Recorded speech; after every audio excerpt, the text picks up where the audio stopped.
밤에 괴롭고 슬플 때 낭만하여 넘어져도 언제나 주만 찬양하겠네. 밤이나 낮이나 어제나 오늘도 영원히 주만 찬양해.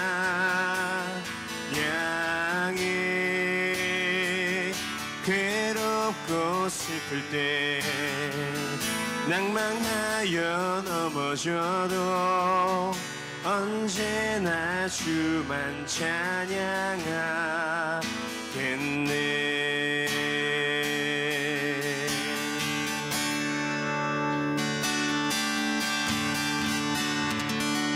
아멘. 우리 자리에 앉으셔서 우리 계속해서 함께 찬양하며 나아가도록 하겠습니다.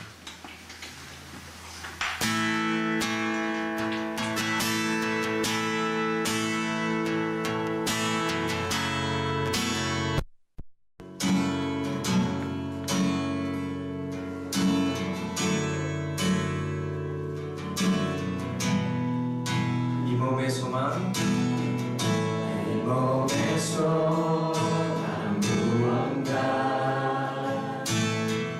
우리 주 예수뿐일세. 우리 주 예수 밖에는 믿음이 아주 없도다. 이 몸에서 무언가 우리 주 예수뿐일세. 우리 주 예수 밖에는 믿으리 아주 없도다. 주만이 내 반석, 약한 자 강건케 그는 주 만유의 주시라. 무섭게 바람 부는 밤, 무섭게 바람 부는 밤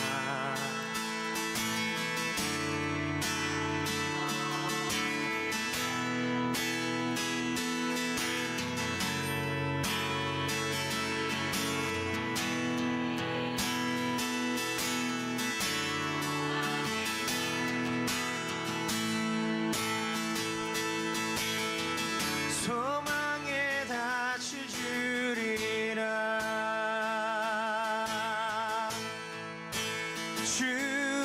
주만이 내 반석, 약한 자 강건케 그는 주 만유의 주시라. 주만이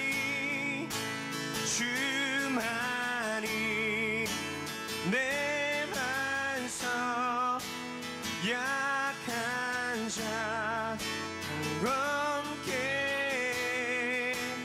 그는 주 만유의 주시라.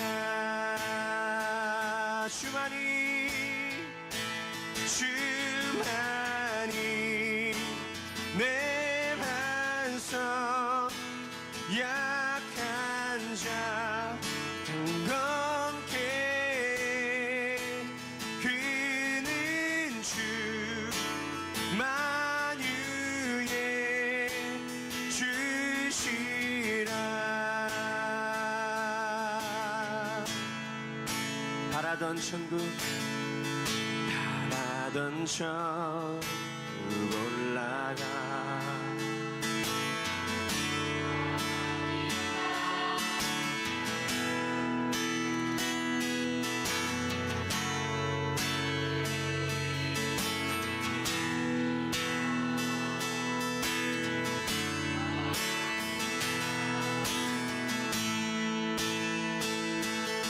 주만이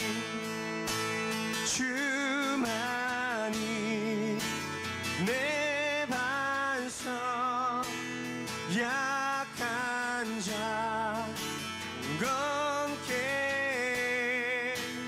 그는 주 만유의 주시라. 주만이 내 반석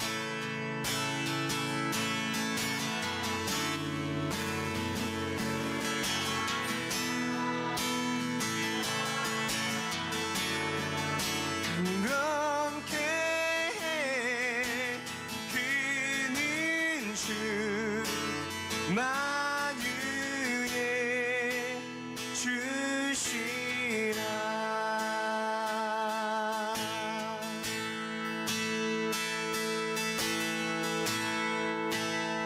우리의 만유의 주 되신 예수 그리스도께 우리 영광의 박수 올려드리겠습니다.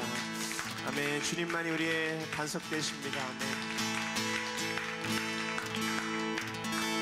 아멘. 아멘. 우리의 믿음의 고백을 주님이 기뻐 받으신 줄 믿습니다.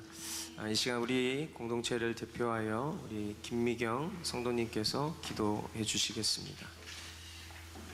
사랑의 주님 감사합니다. 우리에게 또 다른 한 해를 시작할 수 있게 하시고 한 주간 느헤미야 기도로 머스트 교회와 머스트 워십 지체들이 주님의 성격을 파수하며 열방을 향한 주님의 마음을 기도로 올려드리게 하신 것 감사드립니다. 우리의 죄를 대속하시러 이 땅에 오신 하나님의 측량할 수 없는 은혜를 알고 그 어느 때보다 더욱 말씀과 기도로 동행하신 주님을 찬송합니다. 하나님의 계획과 섭리 가운데 머스트 교회가 2년을 맞이하게 하였습니다. 오직 십자가 복음만을 자랑하는 교회로 부흥케 하시고 은혜를 더하여 주옵소서. 한 사람 한 사람이 교회가 되어 예수 그리스도를 아는 일과 믿는 일에 하나가 되고 살아있는 사람들과 죽은 사람들의 심판자로 정하신 것을 모든 사람들에게 선포하고 증언하기를 기뻐하며 나아가기를 소망합니다. 이 시간 목사님의 입술을 통해 선포되는 말씀이 우리를 하나 되게 하시며 이 모든 것 이루실 예수님의 이름으로 기도드립니다. 아멘. 감사합니다. 우리 하나님 말씀 보겠습니다. 사도행전 11장 원래는 이제 1절부터 봐야 되는데 19절부터 보겠습니다. 사도행전 11장 19절로 30절까지 말씀.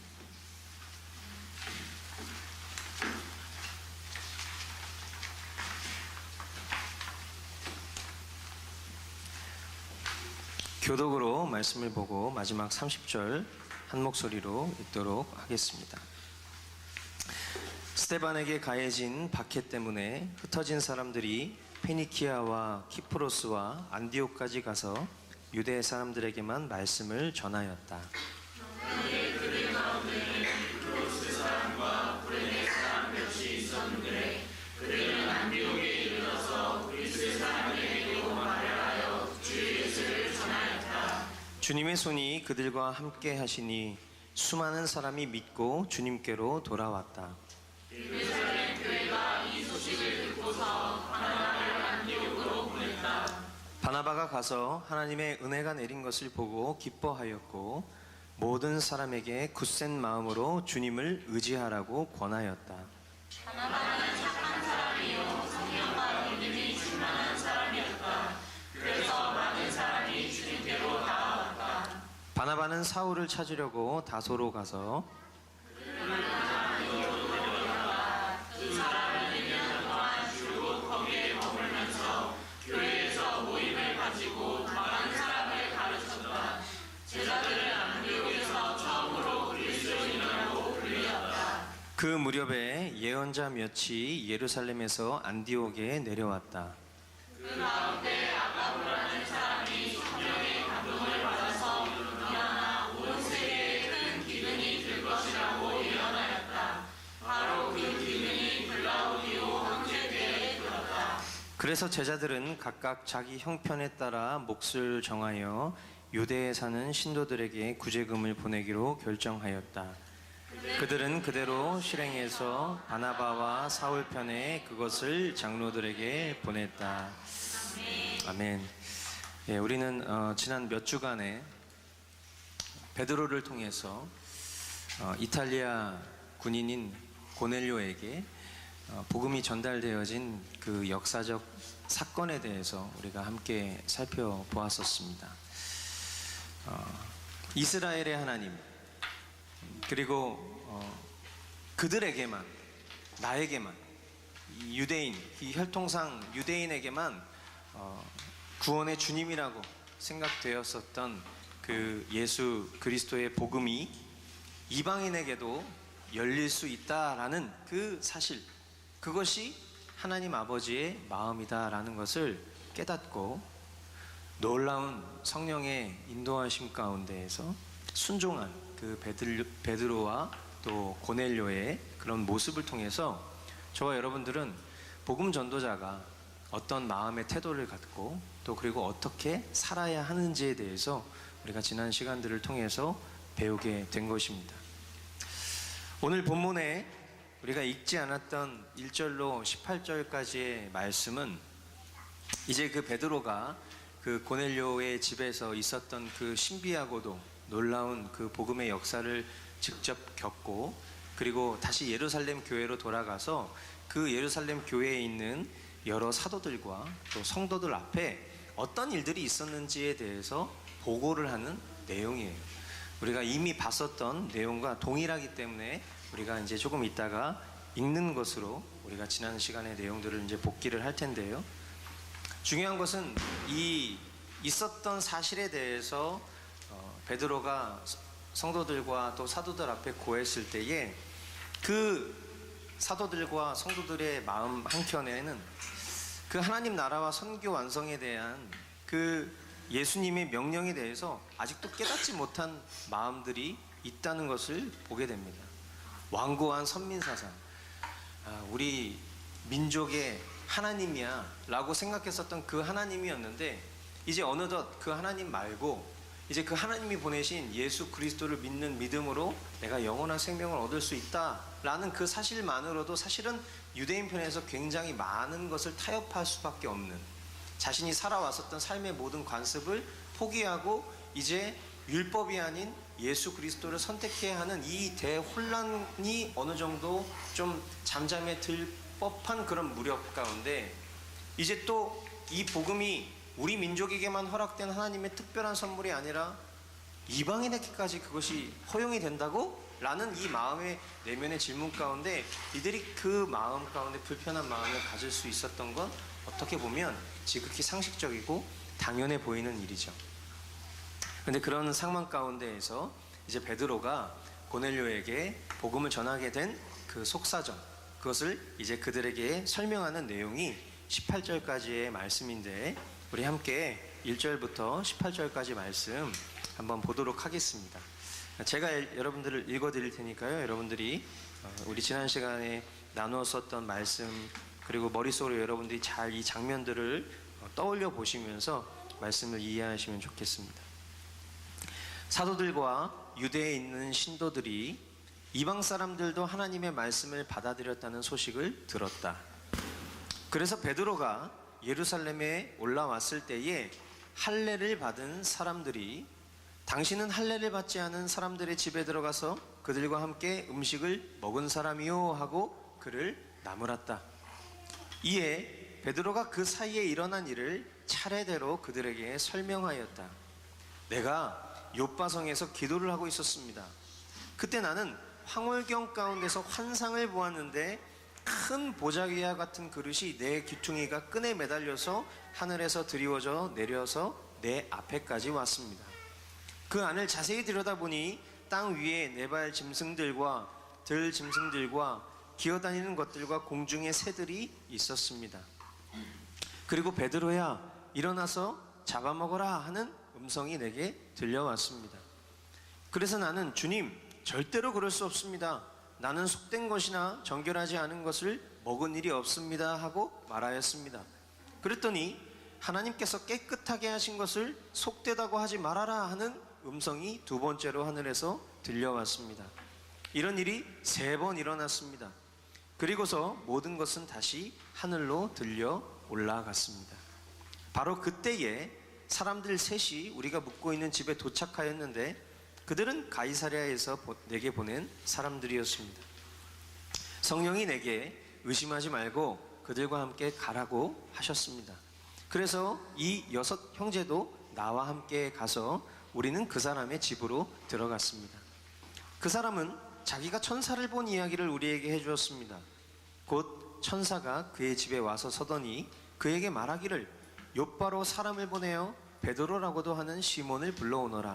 그가 내게 너와 내 온 집안이 구원을 받을 말씀을 일러줄 것이다 하더라는 것입니다.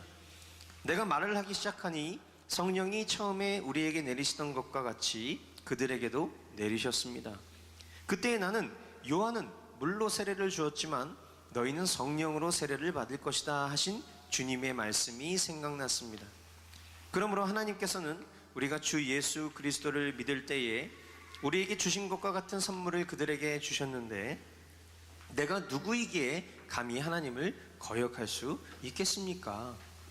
이 말을 듣고 그들은 잠잠하였다. 그들은 하나님께 영광을 돌리고 이제 하나님께서는 이방 사람들에게도 회개하여 생명에 이르는 길을 열어주셨다 하고 말하였다. 아멘. 아멘.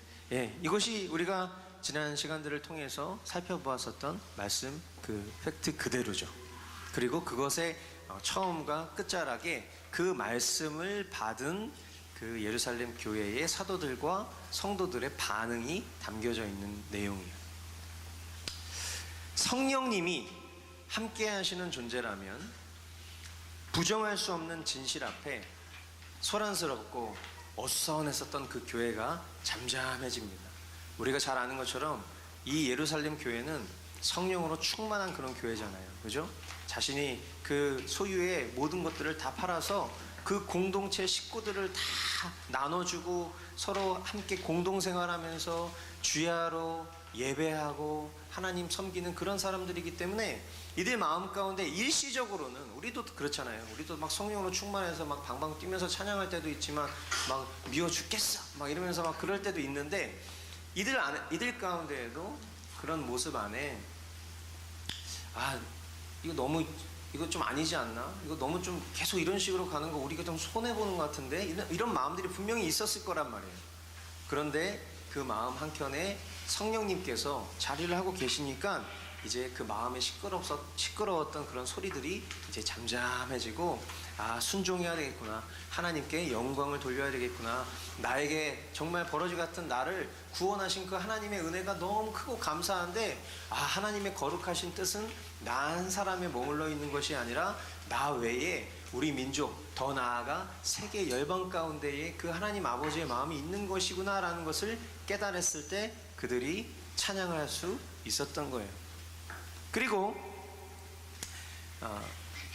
이어지는 오늘 본문 말씀이 등장을 하게 되는 것인데 이 본문 말씀에 보니까 바나바와 사울을 선교사로 파송하는 그런 내용을 우리가 보게 됩니다.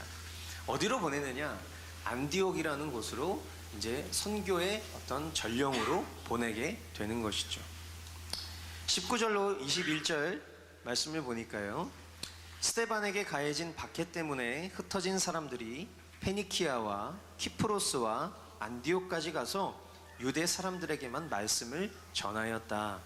그런데 그들 가운데는 키프로스 사람과 구레네 사람 몇이 있었는데 그들은 안디옥에 이르러서 그리스 사람들에게도 말을 하여 주 예수를 전하였다. 주님의 손이 그들과 함께 하시니 수많은 사람이 믿고 주님께로 돌아왔다. 아멘. 이 스데반에게 가해진 박해, 복음을 전하다가 핍박을 받는 것은, 고난을 당하는 것은 너무 지극히 상식이고 당연한 시대인데 이 스데반에게 가해진 박해 때문에 나는 이제 복음 전하는 것을 포기하겠습니다. 난 더 이상 이렇게 힘들게 숨죽이면서 살고 싶지가 않아요. 이렇게 하지 않고 스데반은요 이제 지혜롭게 그 박해가 가해진 그 지역을 일시적으로 벗어나서 또 다른 지역에 가서 복음을 전하는 거예요. 복음을 전하다가 핍박을 받으면 포기를 하거나 숨거나 그런 것이 아니라, 아니면 난 그냥 이 자리에서 죽겠습니다, 이게 아니라 핍박을 딱 받았을 때 그 박해를 피해서 다른 지역에 가서 또 복음을 전하는 것이, 이게 참 지혜로운 모습인 거죠. 이 초대교회의 사도들과 집사님들의 어떤 그런 사역들을 보면 이런 모습들을 볼 수 있어요. 진짜 뭐 더 이상 퇴로가 없어서 이제 그 자리에서 죽어서 순교하는 경우가 있겠지만, 그 자리에서 순교하기 전까지는 내가 그냥 뭐 속된 말로 첫 봤다에 내가 그냥 죽겠습니다, 그게 아니라 복음을 전하다가 핍박을 받으면 지혜롭게 또 다른 지역에 가서 복음을 전하는 거예요. 우리가 이 앞에 딱 갔는데, 예를 들어서 이 앞에 바버샵에 가서 복음을 전하려고 했어요. 제가 이제 주보랑 이거는 실제와 예가 적절히 섞여 있는 건데, 제가 이제 복음기도 신문하고 주보를 가지고 간 건 실제예요. 그래서 가지고 가서 이제 제가 저희 앞에 목사입니다 그랬더니 예 뭐 하면서 이제 이렇게 얘기를 하다가, 교회의 기억자도 모르시는 분이고 태어나서 한 번도 교회 가본 적이 없는 분인 거예요. 근데 이제 이런 분한테 제가 이제 복음을 전해, 이거는 팩트인데, 요 다음에 갑자기 머리를 깎던 바리깡으로 내 목에다가 들이밀면서, 자 지금 당장 지금 그 말 취소하지 않으면 당신의 목을 바리깡으로 베어버리겠소. 연극영화과 출신의 폐예요. 이게 상상력이 너무 풍부해. 예를 들어서 그게 정말 이건 예지만, 만약에 그런 상황이 있어요. 그래서 지금 당장 이 자리에서 꺼지지 않으면 나 당신 죽여버리겠어, 딱 이렇게 얘기했는데, 나는 이 자리에서 죽겠습니다. 저는 꼭 이 자리에서 당신에게 복음을 전하고 순교의 제물이 될 거예요. 막 이게 미련한 거예요. 그죠? 그럼 그 상황을 모면하고, 내가 목숨을 살리기 위한 그런 상황 때문이 아니라 충분히 내가 다른 기회를 얻을 수 있는 방편을 주님께서 허락해 주시면 그 상황을 모면하면 되는데, 우리가 이제 어떤 복음 전도자의 삶, 순교자의 삶을 생각할 때 오해가 있어요. 오해가. 그러니까 뭔가 내가 그냥 한 방에 내가 여기서 복음을 전하든지 아니면 죽든지 해야 되는 이런 마음이 있는 거예요. 그러다 보니까 복음을 전하는 것에 대한 두려움이 있고, 그러다 보니 내가 뭔가 내 뜻과 내 의지대로 되지 않았을 때에 나는 하나님의 택한 자가 아닐 수도 있겠다, 나는 하나님을 실망시킨 자일 수도 있겠다라는 그런 사단의 속임수에 빠질 때가 있다라는 거예요. 오늘 이런 어떻게 보면 되게 사소한 말씀 같지만, 이 상황 가운데도 보면 스데반에게 가해진 박해 때문에 스데반은 그 자리를 떠나요. 사람들은 다 흩어져요. 하지만 그것은 오히려 더 복음을 확장시킨 결과를 가져오게 되는 것이죠. 이게 디아스포라는 거예요. 흩어짐의 능력인 것이죠. 하나님의 역사는 이런 상황과 환경의 어려움으로 인해서 위축되거나 사그라지지 않습니다. 오히려 더욱 날선 검같이 강력한 폭포수같이 세차게 흘러가는 것이죠. 로마서 8장 28절 말씀, 우리가 너무나 잘 아는 말씀인데, 하나님을 사랑하는 사람들, 곧 하나님의 뜻대로 부르심을 받은 사람들에게는 모든 일이 서로 협력해서 선을 이룬다는 것을 우리는 알아야 합니다. 아멘. 하나님은요, 우리의 연약함까지도 다 협력하셔서 하나님의 열심, 하나님의 선을 이루실 수 있는 전능하신 하나님이심을 우리가 믿어야 할 것입니다. 아멘. 그렇게 흩어진 사람 가운데 키프로스 사람과 구레네 사람 몇몇이 안디옥에 그리스말을 사용하는 유대인, 그러니까 이제 이것이 이제 옛날 우리 개혁개정에게 익숙한 어떤 그런 호칭으로 보면 헬라파 유대인 이렇게 표현하는 거죠. 그러니까 헬라어, 그리스어를 쓰는 유대인을 말하는 거예요. 그러니까 유대인인데, 혈통은 유대인인데 이방에서 태어난 거죠. 외국에서 태어난 그런 사람. 그래서 국적은 유대 국적인데 말은 헬라어를 쓰는 사람, 그리스어를 쓰는 사람, 그런 거예요. 뭐 별거 어려운 거 아닌데 성경이 막 헬라파 유대인 막 이렇게 하면은 뭔가 저 사람은 대단한 사람 같아. 아니에요. 그냥 내가 미국에서 태어났는데 미국 말을 쓰는 것 같은 그런 거죠. 한국 사람이지만 그런 거죠. 그 사람들에게 이제 복음을 전하기로 타겟을 삼았다는 거예요. 유대인 중에서 그리스어를 쓰는 사람들에게 복음을 전하기로 타겟을 한 거죠. 그래서 이제 그들에게 복음이 전달이 탁 되었는데, 주님의 손이 그들과 함께 하시니까 그들이 예수님을 믿게 되었다, 이렇게 했어요. 그래서 중요한 것은 복음이 전달이 되었고 그들이 예수님을 믿게 되었다라고 했을 때에 제일 중요한 표현, 그것이 뭐냐면 주님의 손이 그들과 함께했다. 제일 중요한 표현이에요. 주님의 손이 그들과 함께했다. 우리가 계속해서 이야기하지만 하나님의 구원의 역사는요, 인간의 어떠함으로 이루어지는 것이 아니라고 했어요. 그죠? 우리가 제일 많이 빠지는 함정, 내가 뭔가 좀 세련돼야 돼, 내가 뭔가 탁월해야 돼, 내가 뭔가 사회적인 지위가 높아야 돼, 내가 뭔가 물질적인 풍요함이 있어야 전도도 할 수 있고 사역도 할 수 있는 거야 라고 생각하는 그것은 절대 성경적이지 않아요. 이 말씀에도 정확하게 성경이 기록을 하고 있는 것은 주님의 손이 그들과 함께 했기 때문이다. 구원의 역사는 인간의 어떠함으로 이루어지는 것이 아니라 그것은 전적인 하나님의 일인 것인데, 하나님은 하나님께서 택하신 자들에게, 먼저 택하신 자, 그러니까 먼저 믿은 자들의 입술을 통해서 선포되어지는 복음을 하나님이 택한 자가 듣게 되었을 때, 하나님이 택하심과 복음이 착 만나면 그때에 하나님의 구원의 역사가 이루어지는 것이죠. 그렇게 잃어버린 줄만 알았던 영혼이 주님께로 돌아오는 것, 그것이 전문 용어로 구원이라고 하는 거예요. 구원. 그죠? 네. 하나님 택하셨어. 근데 그 택함 받은 자가 누군지 우리는 알 수가 없잖아요. 근데 우리는 누군지 알 수 없기 때문에 하나님이 그렇게 나를 택해 주신 것에 감사해서 우리는 그 은혜에 화답하는 삶을 사는 것이 복음을 전하는 삶인 거예요. 그러니까 복음을 만났다면 선교사 이하의 삶을 살 수 없다는 얘기가 그런 얘기인 거죠. 하나님의 은혜를 입었는데 어찌 은혜를 망각하고 살 수 있겠냐라는 표현과 똑같은 거란 말이에요. 그 복음을 내가 들었어요. 근데 하나님께서 택함 받은 자가 누군지 알면 그냥 딱 조준 사격을 하면 되는데 그게 안 돼. 그러니까 우리는 어떻게 해야 돼요? 때를 얻든지 못 얻든지 막 쏴야 돼, 막.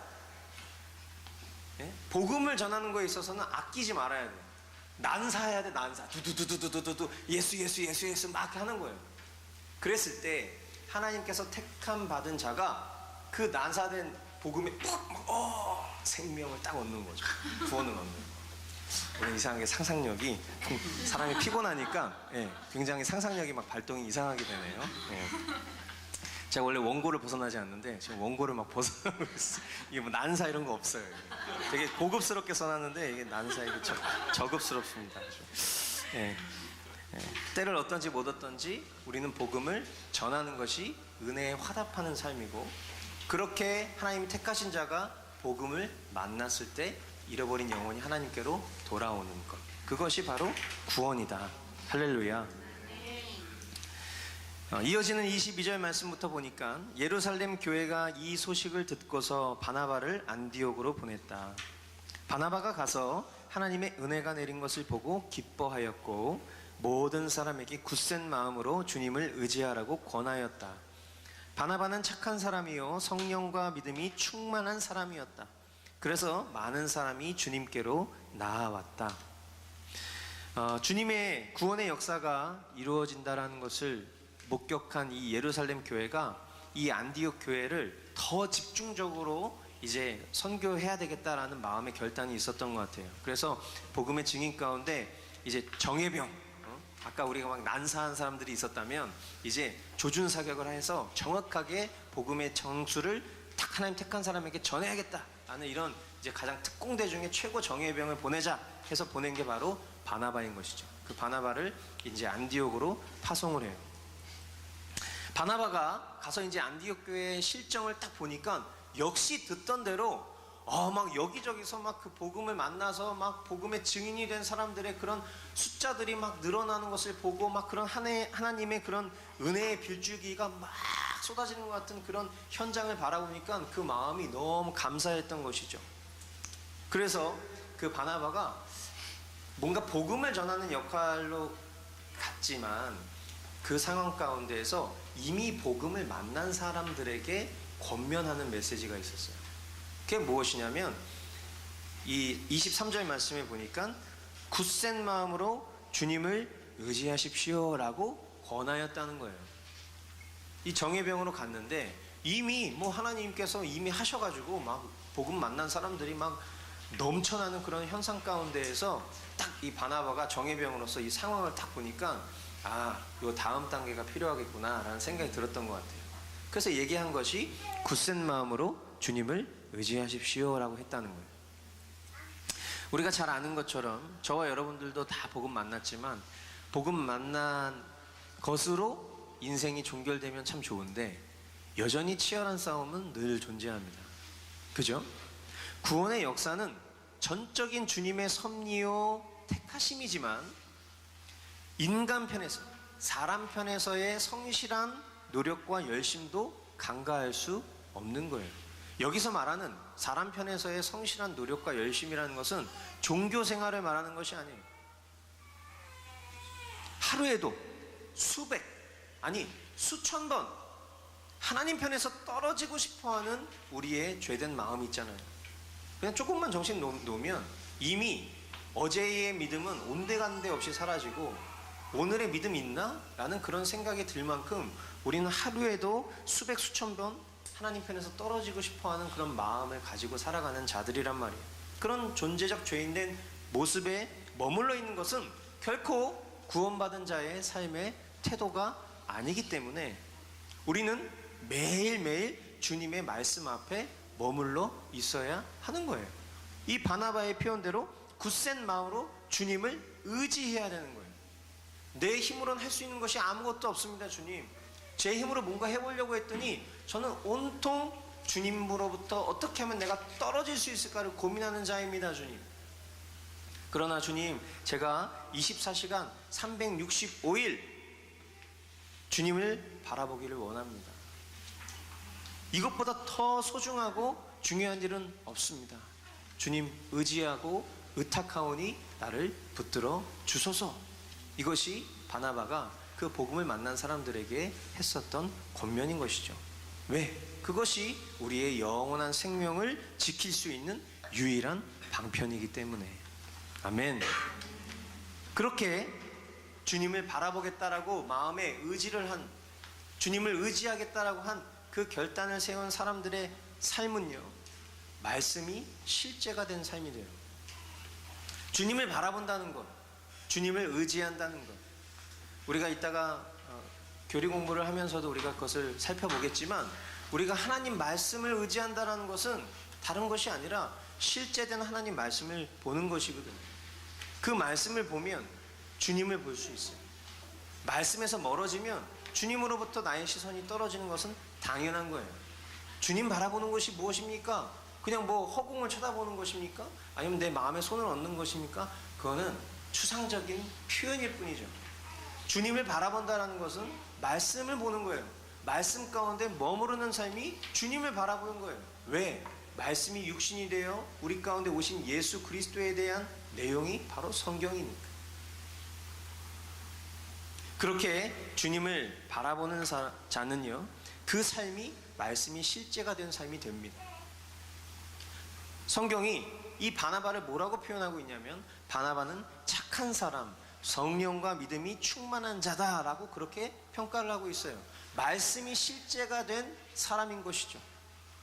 그가 원래부터 타고난 심성이 그랬던 것인지, 아니면 그가 예수 그리스도를 믿고 그런 사람이 된 것인지 그것은 알 수 없지만, 분명한 것은 그의 그런 말씀이 실제가 된 삶, 그의 성품과 그의 태도를 통해서 많은 이들이 주님께 인도함을 받았더라. 성경이 그렇게 기록을 하고 있다는 거예요. 그러니까 우리가 이런 말씀을 통해서도 잘 기억할 것은, 나는 우리 이런 그리스도인들이 제일 우리가 봤을 때 좀 형편없는 그리스도인이라고 생각해요. 뭐냐면, 차라리 예수님을 믿는데 뭐 술, 담배 이런 거에 막 연약해서 넘어지는 거, 저는 오히려 그런 거는 그렇게 꼴보기 싫진 않아. 근데 막 말씀을 막 얘기해.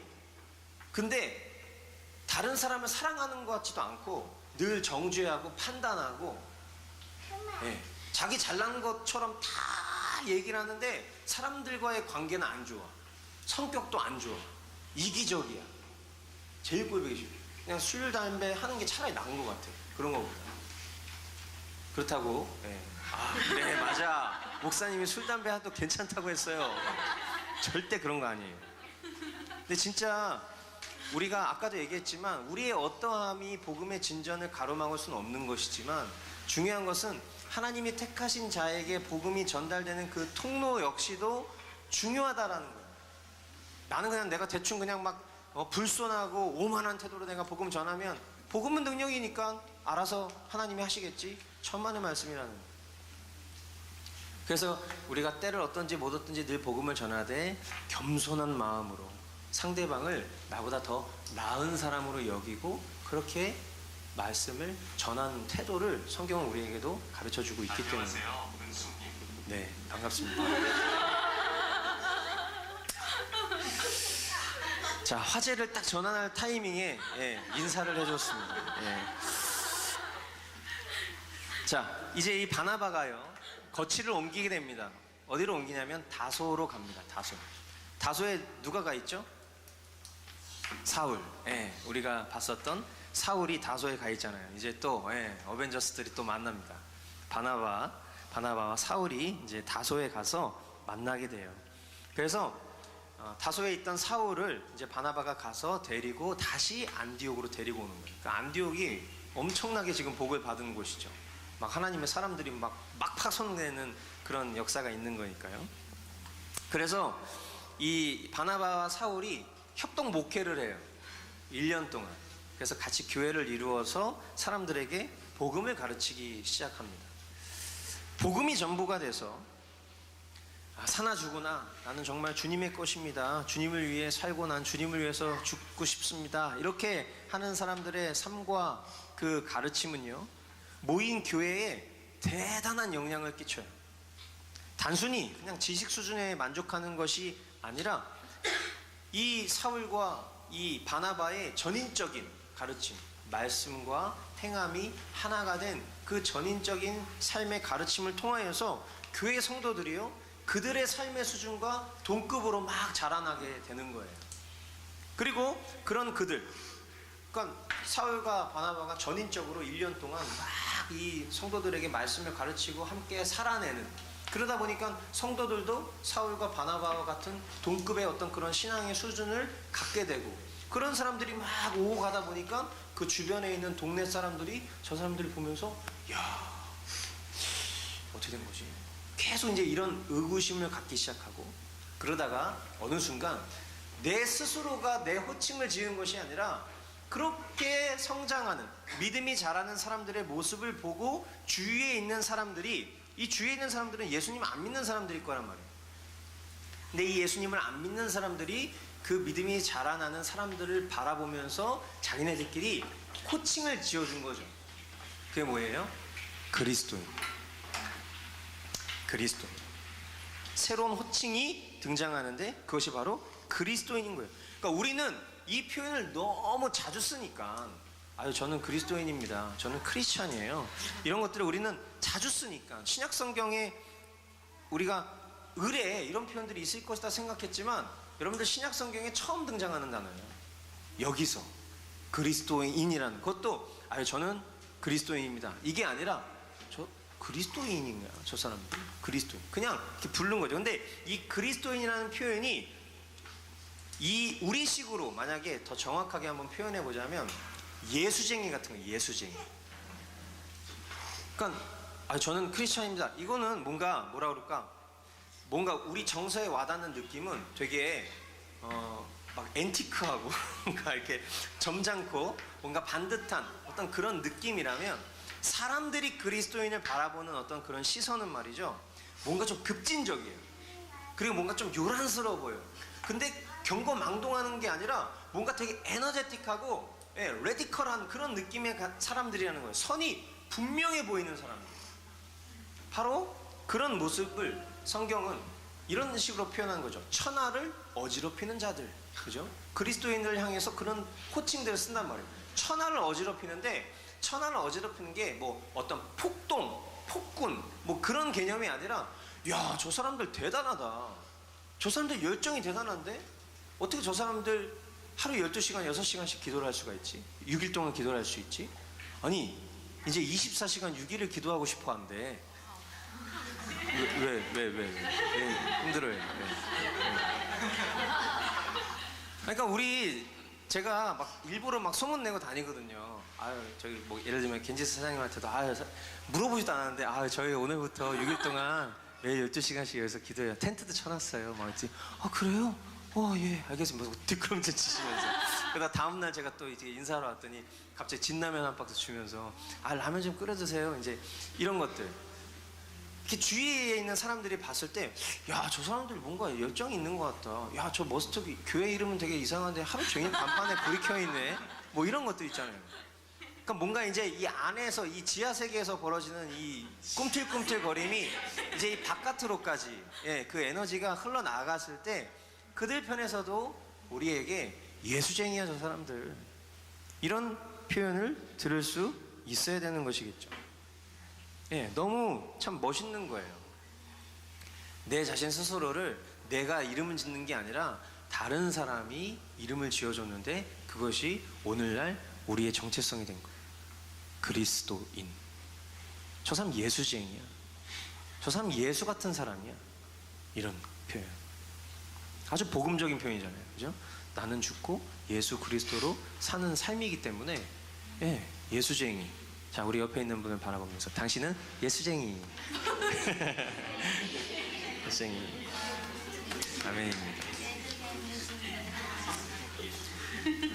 자, 이제 말씀을 맺는 과정 가운데 27절로 30절 말씀을 보겠습니다.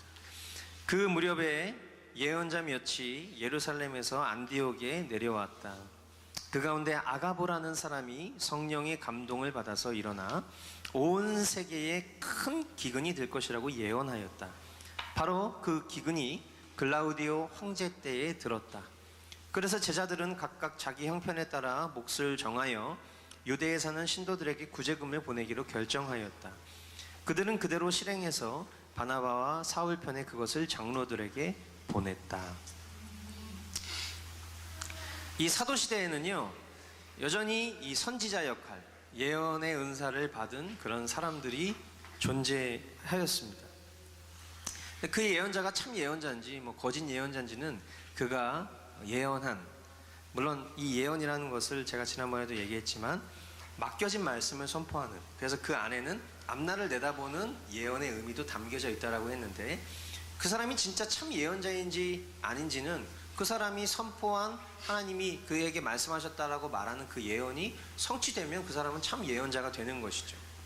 근데 이 성경은 이 아가보라는 예언자는 성령의 감동을 받은 예언자, 즉 참 예언자라고 이야기했어요. 그리고 역사적 사실과 결부시켜 보면 역사적으로 이때가 주 41년에서 54년 정도 되는 글라우디오 이 로마 황제 시대에 실제로 세계적으로 엄청난 흉년이 있었다라는 역사적 근거가 있는 것이죠. 성경은 역사적 내용이니까 이 역사와 함께 결부시켜서 보면 정확하게 매칭이 되는 거예요.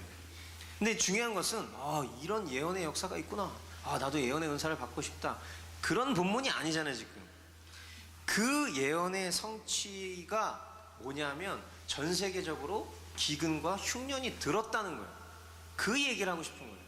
근데 그런 전 세계적으로 흉년이 들었을 때, 기근이 임했을 때에, 그때에 그리스도인은 어떤 태도를 보이느냐, 그 얘기를 하고 싶은 거예요. 이 본문 어떤 태도를 보였습니까? 그리스도인들의 모습은 먼저는 자기 형편대로 몫을 정하는 거예요. 그냥 뭐 구제연금 걷겠습니다. 그리고 이제 어린 10살짜리 여자애가 헌금함 들고 돌아다니면 그냥 주머니에서 있는 돈 대충 이렇게 해가지고 이렇게, 이게 아닌 거예요.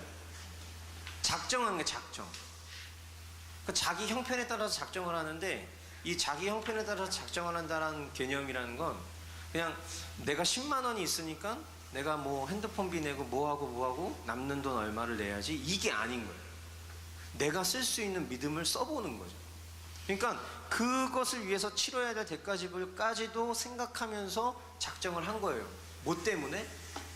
전 세계에든 흉년과 기근 때문에 저 유대 사람들이 힘들어하는 그 모습을 보기가 힘드니까 어떻게 하면 저 사람들을 도울 수 있을까? 인간편에서 방법을 찾아보는 거예요. 왜? 그리스도인이니까.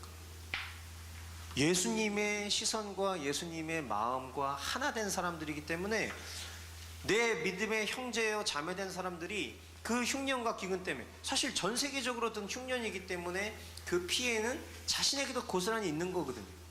나도 어려운 거예요. 나도 먹고 살기 힘든 거예요. 하지만 내가 조금 덜 먹고 내가 조금 덜 먹은 것을 내가 정말 더 열심히 거기에 살을 붙여서 내 믿음의 형제 자매, 어떻게 보면 내가 한 번도 본 적 없는 사람에게 흘러갈 수도 있는 그 물질이지만 이 사울과 바나바를 통해서 보내야 되니까. 근데 내가 그 일을 결단해야 되겠다. 왜? 난 예수님으로 사는 사람이니까. 그 마음이 그들에게 있었던 거예요. 그러니까 말씀 안에 머물면서 야 우리끼리만 막 성경 공부하고 우리끼리만 막 복음으로 충만하고 우리끼리만 막 그런 것이 아니라 우리가 어떻게 하면 이 복음을 실제로 살아낼 수 있을까에 대한 고민이 있었던 거죠. 그것이 겉으로 표현된 것이 결국 바로 어려운 사람들을 돕겠다라는 그런 결정을 했다는 거예요. 아멘. 말씀을 맺겠습니다. 오늘 말씀을 통해서 우리가 이제 중요한 몇 가지를 좀 정리를 하길 원하는데요. 첫 번째는 우리는 하나님 능력의 손을 의지하면서 때를 얻든지 못 얻든지 복음을 전해야 할 것입니다. 아멘. 복음을 전하는 전도는 우리의 의무예요. 하지만 그 결과, 그 열매, 그 구원은 하나님 손에 달려 있습니다. 하나님이 역사하셔야지만, 하나님이 인도하셔야지만 한 영혼이 주님께로 돌아온다. 그렇기 때문에 우리는 열심히 전도해야 한다. 하지만 하나님의 능력의 손을 구하면서 해야 된다는 거예요. 아멘. 내 열심으로 내가 오늘 10명 꼭 기피 있고 도장 찍고 오겠다, 그런 열심이 아니라 하나님 오늘 제가 한 사람에게도 복음을 전하지 못할 수 있는 그런 입술이 둔하고 담대함이 없는 자이지만 그래도 정말 주님 손에 의지하면서 내가 한 영혼이라도 복음을 전할 수 있도록 인도해 주십시오. 그런 겸손한 마음을 가지고 있을 때 그를 통해서 하나님의 역사가 일어날 수 있다라는 거예요. 아멘.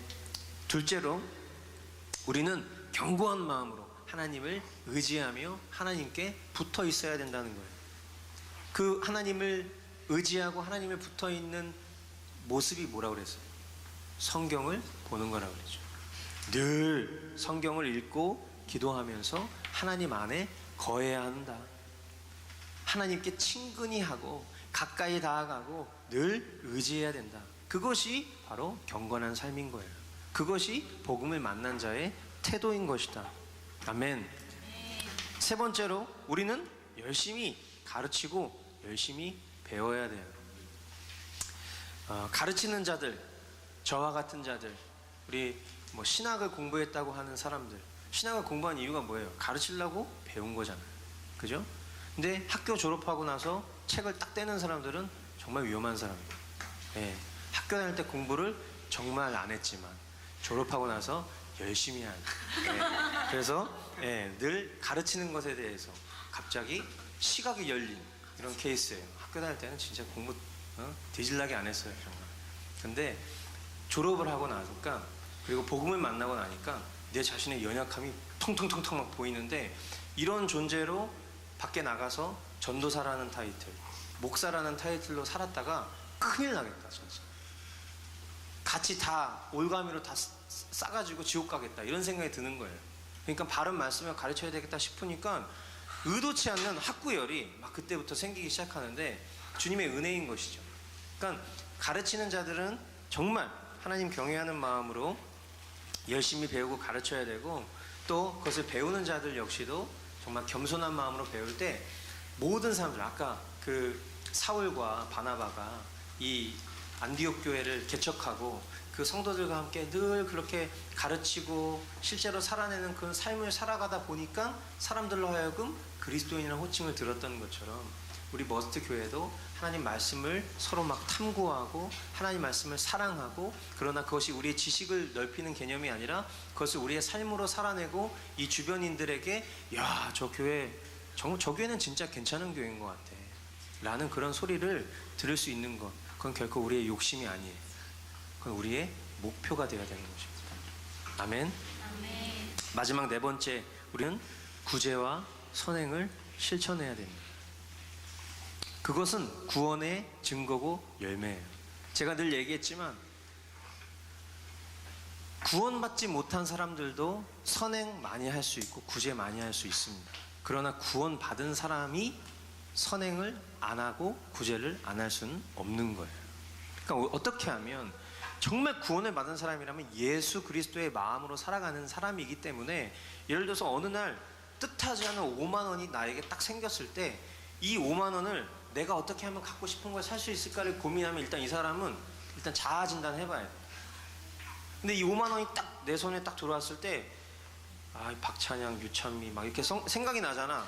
그러면 한번 괜찮은 거예요. 이런 생각 괜찮은 거예요. 그러니까 뭔가 나에게 물질이 딱 들어왔을 때 내 주위에 나보다 가난한 사람들이 누가 있지? 이제 이런 생각들이, 미안해요. 이게 예였는데 너무 실제처럼 나와가지고 미안합니다. 예. 그러니까 이제 이런 생각, 이상하게 뭐 우리 목회자들끼리 가끔 만나면 하는 얘기가 있는데, 돈 있는 곳에는 예수님이 없다고. 예, 뭐 약간 그런 얘기를 해요. 이렇게 농담 삼아서. 이상하게 정말 예수님 잘 믿는 데는 찌질도 가난해. 그리고 뭔가 거기는 독지가가 없어. 근데 뭔가 이렇게 약간 예수님 냄새 전혀 안 나는 데 같은 데는 뭐 이렇게 서포팅하는 사람들이 많고 막 땅 내놓고 막 이런 사람들이 이렇게 많은지. 근데 뭐 그 얘기를 하려고 한 건 아니지만, 십시일반이라는 말 있잖아요. 우리가 적은 소유가 있어도 그것을 다 나누는 사람, 콩 한 쪽도 나눠 먹는 거. 우리의 옛 속담이요, 너무 복음적이에요. 그죠?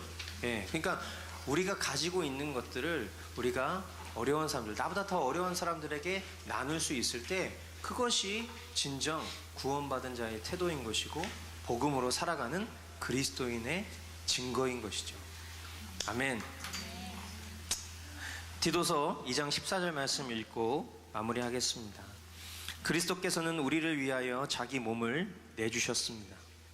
그것은 우리를 모든 불법에서 건져내시고 깨끗하게 하셔서 선한 일에 열심을 내는 백성으로 삼으시려는 것입니다. 아멘.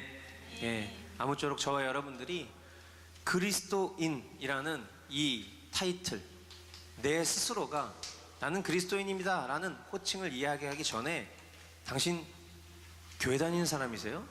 당신 예수 믿으시는 분이세요? 라는 이런 소리를 우리 모두가 다 들으실 수 있게 되기를 주님의 이름으로 축원드립니다. 아멘. 우리 이 시간 잠시 좀 함께 기도하면서 오늘 성만찬 우리 함께 임하기를 원합니다. 저와 여러분들이 항상 주님 앞에 간구하는 것, 어쩌면 우리 자신이 가지고 있는, 하나님 앞에 내세울 수 있는 것이 그 어떤 것도 내세울 만한 것들이 없다라는 것, 우리가 항상 하나님 앞에 깨닫습니다. 그러나 그런 연약한 우리에게 하나님은 너가 자격을 갖추고 오면 그때 내가 널 위해서 죽어줄게, 이렇게 말씀해 주신 적이 한 번도 없어요. 이미 저와 여러분들의 그 연약함과 허물을 다 아시고 2000년 전 십자가 위에서 죽어주시고, 그리고 그런 하나님의 그 하나뿐인 아들을 희생시키시기까지 그 흘리신 핏값으로 사신 저와 여러분들에게 오늘 이렇게 한자리에 모이게 하시고, 또 그런 그들에게 그리스도의 몸과 피를 나누는 그런 귀한 축제의 장, 축복의 장, 그리고 또 우리의 심령을 돌아보는 거룩한 장을 우리에게 열어주신 것입니다. 그렇게 이 시간 우리 함께 좀 기도할 때에, 하나님, 정말 이 시간 정말 주님께서 나를 위해서 행하신 그 일들을 기억하고 또 감사하며 주님의 몸과 피를 나누는 이 형제 자매된 이 몸된 공동체 안에서 하나님, 주님이 허락하신 귀한 은혜 나누기를 원합니다. 먼저 내 자신의 연약함을 주님 앞에 토로하고, 그리고 다시 한번 은혜의 보좌 앞에 담대히 나아가겠습니다. 그렇게 이 시간 함께 우리 기도하심으로 우리 성찬 준비하도록 하겠습니다. 같이 기도하시겠습니다.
주님께서 사랑으로 허락하신 성찬을 나눕니다. 창조의 하나님, 구원의 주님, 보혜사 성령님, 우리의 마음의 문을 활짝 열어 주시옵소서. 그리스도께서 죽으시고 부활하셨으며 다시 오실 것을 믿으며 이 시간 주님의 몸과 보혈을 함께 나눕니다.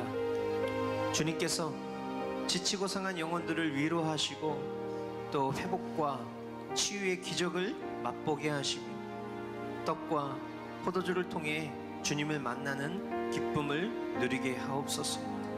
성령님의 도우심 가운데 주님의 임재를 경험하는 귀한 시간이 될 수 있도록 도와주시옵소서. 천국의 잔치와 부활의 기쁨을 누릴 수 있도록 이 시간과 여기 모인 우리 모두를 인도하여 주시옵소서. 존귀하신 예수님의 이름으로 기도합니다. 아멘.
기도하겠습니다.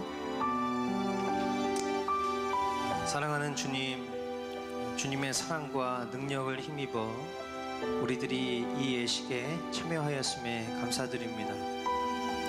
성찬의 의미를 가슴 깊이 기억하며 주님 다시 오시는 그날까지 주님을 전하며 살게 하옵소서. 이 세상에서 하나님의 자녀로서의 본분과 제자의 의무를 다하는 거룩하고 신실한 성도로 살아갈 수 있도록 늘 인도하시고 도와주시옵소서. 이 시간 주님 앞에 귀한 예물을 드립니다. 하나님, 이 예물이 하나님 우리 자신의 풍요와 만족을 위해 살아가는, 이 세상 재물신을 섬기며 살아가는 그런 연약한 자의 예물이 아니라 우리의 모든 생사화복이 주님께 있다라는 것을 인정하는 그런 자의 예물 되길 원하고, 드려진 예물이 우리의 즐거움과 기쁨을 위해서 사용되는 것이 아니라 오늘 말씀처럼 우리 주위의 어려운 이들과 또 복음을 증거하는 곳에 귀하게 쓰여지는 예물 될 수 있도록 주님 인도하여 주시고 함께하여 주시옵소서. 이루실 주님 기대하옵고 존귀하신 예수님 이름으로 기도합니다. 아멘.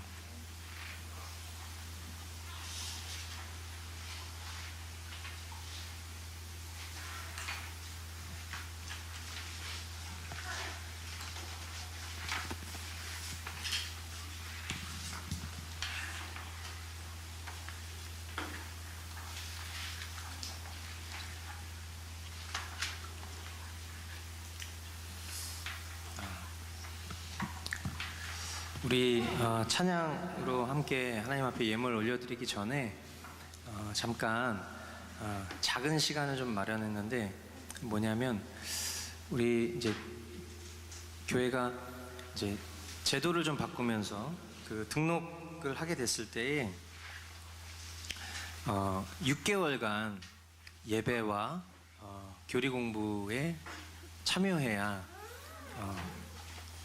등록 교인의 자격을 허락하는 어떤 그런 이제 기준을 마련했습니다.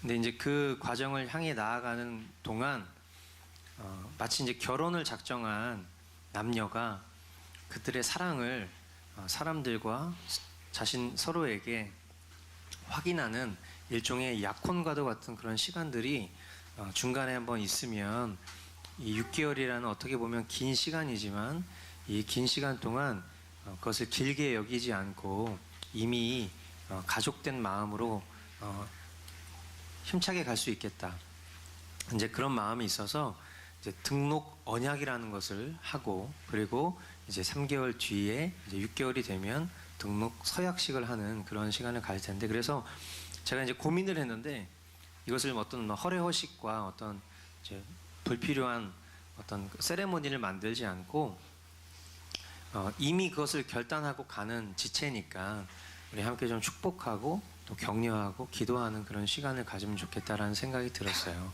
그래서 우리 유민 형제는 잠깐 자리에서 일어나 주시고, 일어나 주시고 우리 함께한 가족들이 우리 유민 형제가 이제 3개월 동안 신실하게 우리 교회의 가족으로 함께 그동안 해왔는데, 남은 3개월 동안 함께 이 믿음의 여정을 잘 완주할 수 있도록 우리가 서로 격려하고 좀 기도하길 원합니다.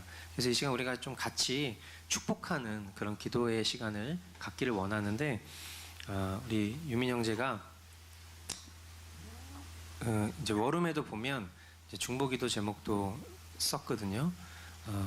아직 어떤 정규 사역자된 어떤 그런 삶으로 살아가고 있는 것은 아니지만 이제 청소년 사역을 감당하는 그런 캠프 사역자로 이제 이번 이제 얼마 남지 않은 또 캠프를 앞두고 있고, 또 우리 워스트 교회의 어떻게 최연소 이제 청년인데 우리 유민 형제가 남은 3개월 완주할 수 있도록 우리가 함께 축복하고 또 그의 사역 위에 하나님 동행해 달라고 우리가 그렇게 기도함으로 하나님 앞에 우리가 언약의 시간 가졌으면 좋겠습니다. 우리 유민 형제 위해서 잠시 우리 같이 기도하도록 하겠습니다. 기도하겠습니다.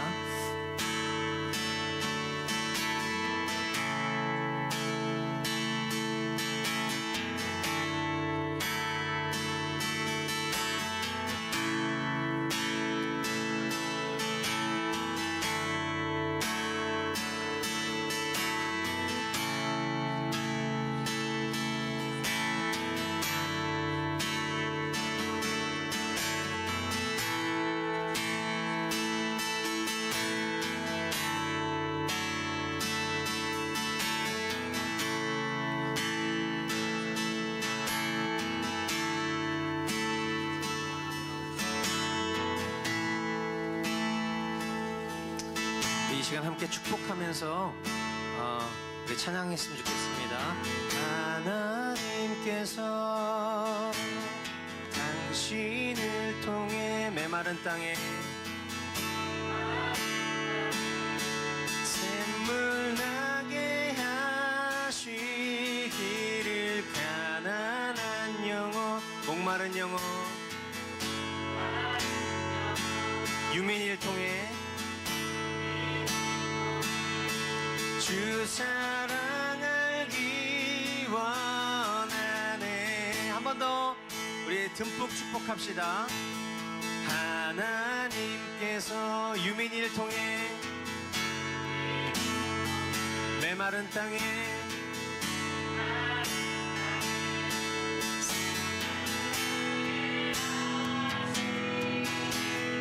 가난한 영혼 유민이를 통해 주 사랑 알기 원하네. 네, 도망가면 안 돼. 네, 우리 이 시간 자리에 앉으시고요. 3개월 뒤에 등록 사역식에 꼭 만날 수 있기를 바랍니다. 우리 이 시간 함께 하나님 앞에 결단의 찬양 올려드리고 또 준비하신 예물 드리도록 하겠습니다.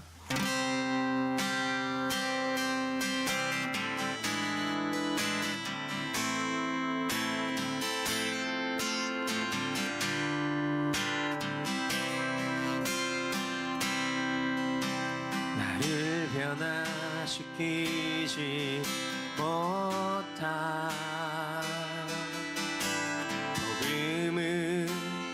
복음이 아니요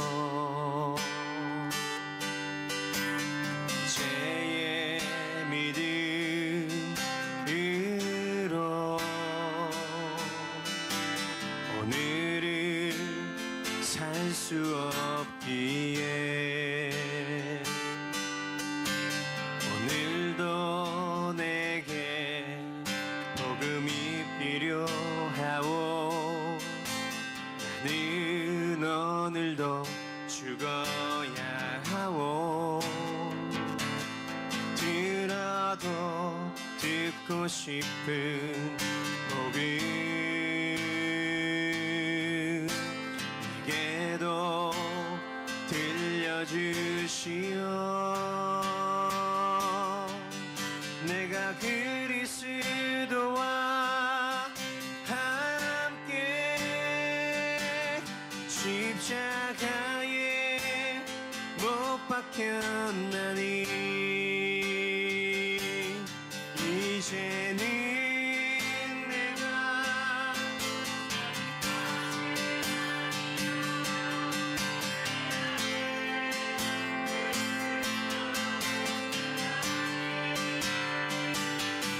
더 이상 예전처럼 살 수 없는 것이라 그것이 나의 믿음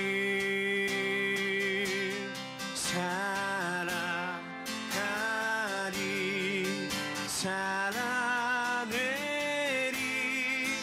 나의 복음 예수 그리스도 내가 그리스도와 함께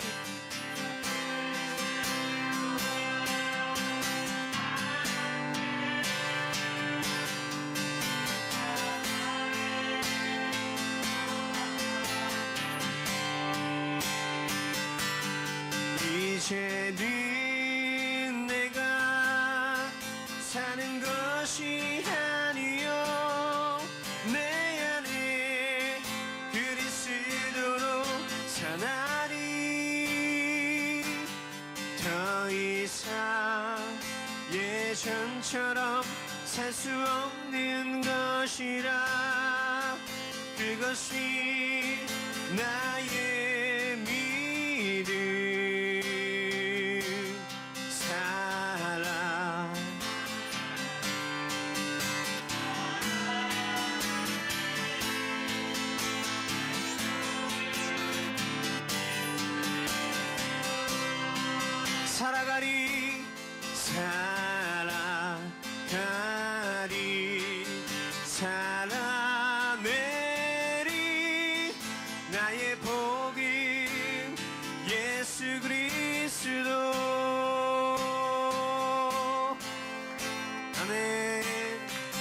결단의 의미로 주님 앞에 영광의 박수 올려드립시다. 영광 받으실 주님, 우리를 인도하소서. 주님,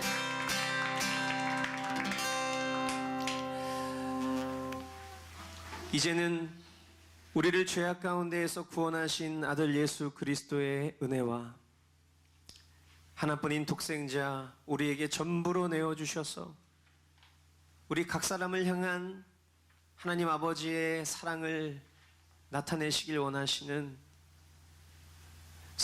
성부 하나님의 지극하신 사랑과 지금 이 순간에도 우리 마음 가운데 거하셔서 우리로 하여금 믿음의 주요 온전케 하시는 예수 그리스도 바라볼 수 있도록 도우시는 성령님의 위로 교통하시는 은혜가 그리스도인 사람들로 하여금 그리스도인이라는 그런 명예로운 호칭을 받기를 다짐하고 결단하는 고개 숙인 모든 심령들 머리머리 위에 우리가 살아가는 일터, 학교, 그리고 우리 조국 대한민국, 태국 땅에서 사역하는 양진규 선교사님, 더 나아가 세계의 열방 가운데 이제로부터 영원까지 함께 있을지어다.